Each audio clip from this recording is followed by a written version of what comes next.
Graça e paz sobre a tua vida, mais uma reflexão, mais um tempo para a gente refletir, repensar nossas vidas diante de Deus.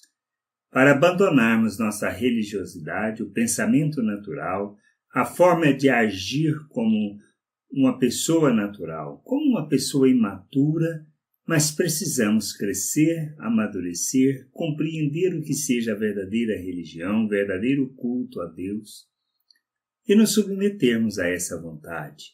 Submetermos à vontade do Pai para conhecermos, compreendermos sua vontade e, entendendo o que Ele fez, sua obra em nossas vidas, possamos nos ofertar. Por isso a gente muitas vezes precisa pensar as alternativas que somos colocados, o que queremos, o que desejamos, e na realidade pensarmos sobre entre o livramento e a vontade de Deus, e na realidade como devemos nos portar. Precisamos entender que a gente precisa alegrar sempre, independente do que possa nos acontecer ou do que possamos enfrentar. Temos exemplos na Bíblia, claro, diversos.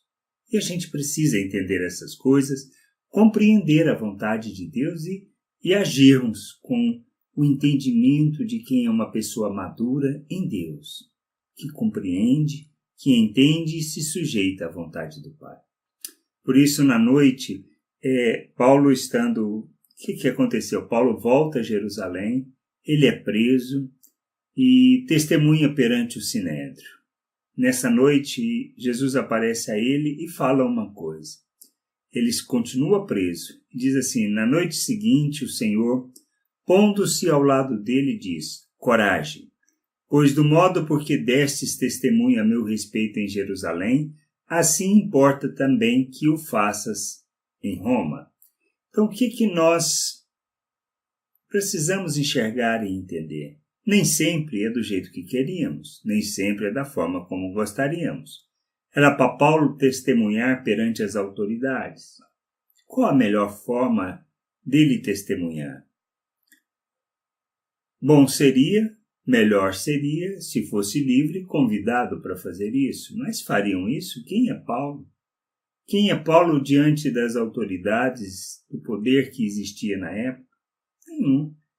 Seria como qual é a influência que poderíamos ter de ser chamado perante presidentes para testemunhar acerca do reino? Não. Qual a forma que talvez poderíamos apresentar considerando a situação da época perante um tribunal? Perante os juízes do Supremo Tribunal, só se fôssemos presos. Caso contrário, não nos receberia. Paulo queria a liberdade? Claro que queria, como todos nós. Mas o que a gente precisa entender é que nem sempre é da nossa maneira, da nossa vontade, do nosso jeito. Nós precisamos aprender a nos sujeitar à vontade do Pai. Entender que Ele é soberano sobre todas as coisas, Ele conhece, está e tem tudo sob seu controle. Se nós entendermos isso, compreendermos a sua soberania, nós não discutiremos, mas nos sujeitaremos, como Paulo fez. Mais do que isso, compreendendo a jornada que ele teve depois disso e que não foi fácil, a gente vê que ele se alegra no Senhor. Alegra por saber o que tem que fazer. Não quer dizer que vai estar feliz em todo o tempo, pois não é fácil. Mas ele compreendia a vontade de Deus, sabia o instrumento que era, sabia o que Deus queria fazer através dele.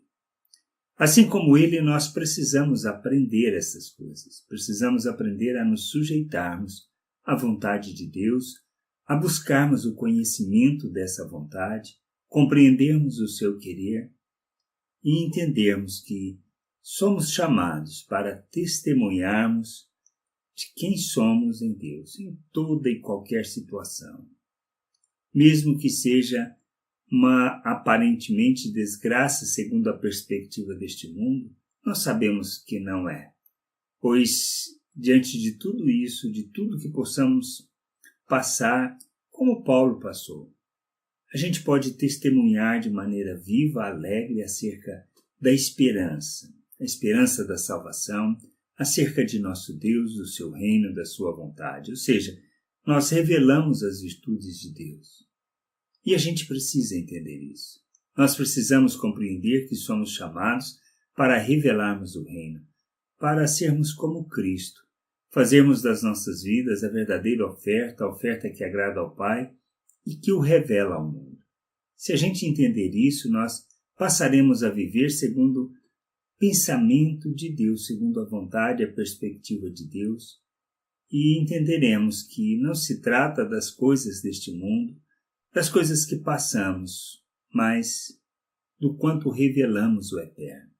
As coisas eternas, os valores eternos, tudo que está relacionado ao nosso Deus e ao nosso Pai.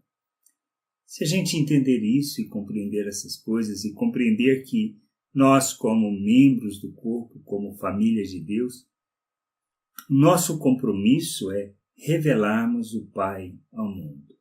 Revelarmos da sua graça, revelarmos do seu amor, revelarmos da sua bondade, da sua misericórdia. Que o Senhor possa nos conduzir nessa jornada, nesse entendimento, na compreensão da vontade do Pai e nos ofertarmos com alegria para realizarmos seu propósito, seu desejo e sua vontade.